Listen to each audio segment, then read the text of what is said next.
But now here he is. Against Willie Casey, the Irishman, 5 years ago. He took Casey out in the opening round. Dickens has been saying it is his destiny to be the world champion. What can he do? It's a big question, John. It really is. What can he do?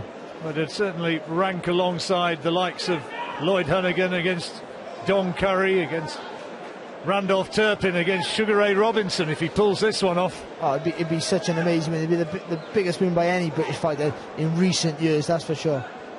I think the Turpin-Robinson thing stands alone. 1951, that was.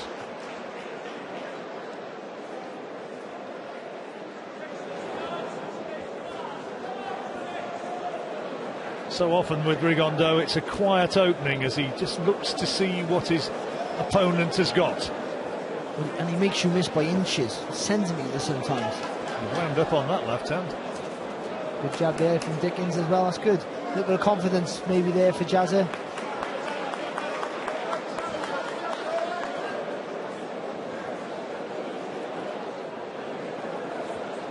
Self-confessed bad lad when he was a kid. Jazza turned his life around with his religion and with his boxing. Works as a volunteer in soup kitchens and night shelters back home in Liverpool. A proud product of the Everton Red Triangle Gym. He missed by a lot there, did he? I think just clipped him as well with that, actually, with that left hand, just as Jazza was just spinning round. And just before that, I was just about to say, well, Jazza's the only one who's landed with a punch so far, but then Rigondeaux prepared to that. That's the thing with Rigondeaux, it's very hard and you can't make any mistakes.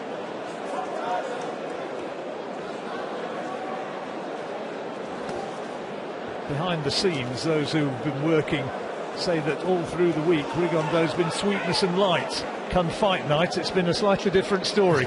Business time.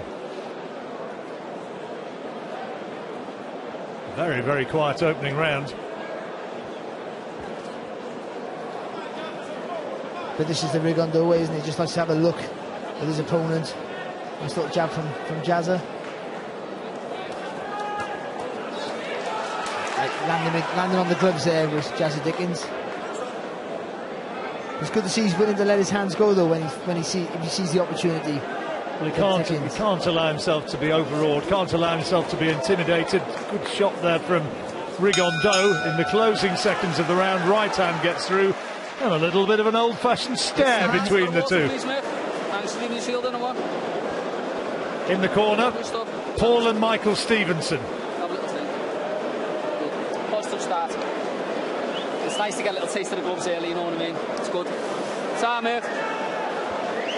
Okay, now these good fighters, they react to feints. He's going for every feint that you make. What we can start to do now is you've had a good look at him, see now the gears mesh, we're in there now, you know what I mean? Start them feints going, you done a little feint about it, and then come up with a 4-punch combination. Great. You don't have to be too blue with it.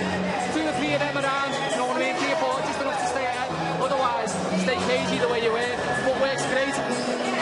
Do about 3 or 4 then big left hands over the top. Most of them step away from us, yeah, you know what I mean? They'll come under them. I know we come through, but it's not. Okay, nice and relaxed. Face him up, take it away with the outstep. Quiet opening round. Did that right hand from Rigondeaux in the closing seconds, did that enough to take it for him? Yeah, I think so. I do. It was a very cagey round, but he didn't get totally up box Jazza Dickens. That's a good thing, you know. He didn't run overall with anything, but I think, yeah, just that little thing. It was a cagey opener by both. Battle of the Southpaws. So many of the great Cuban amateurs over the years have been Southpaws. That was the way, the coaching method. They were encouraged to adopt the Southpaw stance simply because it is so awkward. Practically cheating. Good left hand there from Rigondeaux. Sharp. There's no telling his. That's the thing about Rigondeaux as well. There's no telling his punches. He doesn't move the hand before he throws it. It goes direct from where it is. Good left hand from Jazza. From Dickens.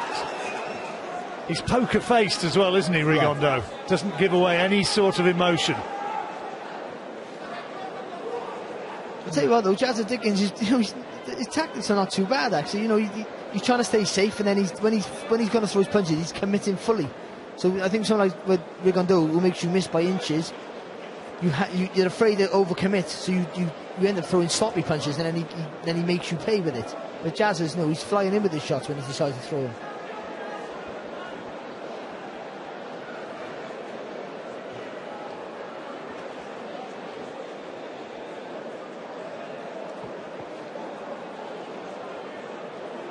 Rigondeaux just waiting for Dickens to commit himself. He might have a long wait.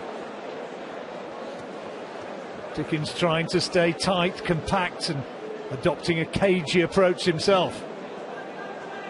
Look at those faces on the far side of the ring, every one of them not wanting to miss 1 second, because that's all it takes with the blink of an eyelid. Rigondeaux hasn't really landed a big shot as yet. He's had the one left hand in this round.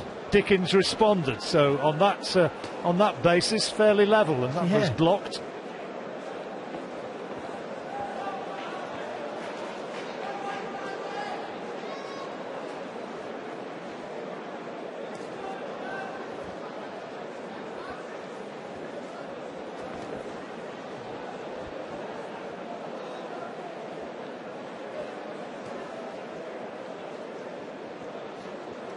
Well, there's hardly been a punch thrown for the last minute and a half. Sorry if it sounds a little bit quiet, but that's the way it is.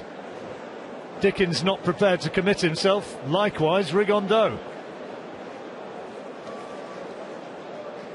And this is where the criticism stems from Rigondeaux, is that he's not willing to ever take the lead. He's always reacted, never proactive in his work. Dropped by Top Rank, the promoters, and by HBO, the American boxing channel, for precisely that reason. Well, how do you score that? That's got to be a level round, it's got to be, surely. haven't it? Nothing. They both landed with a left hand. That was it. It's a 1-1 draw. Well, let's take a look at them. There's the left hand of Rigondeaux. Fantastic shot, isn't it? And here's the left hand. No, that's a different angle. from a different angle, and in a moment we'll see the left hand of Dickens.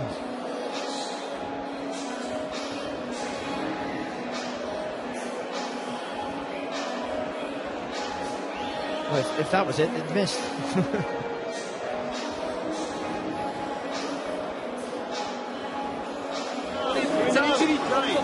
Well, what's happened here? Broke his jaw. I think Jazza saying he's broke his jaw. He's gone. The fight's over. That one shot, I think.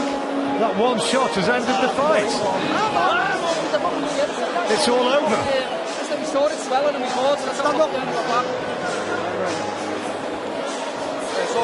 Well, what an anticlimax. One punch has seemingly ended the fight. The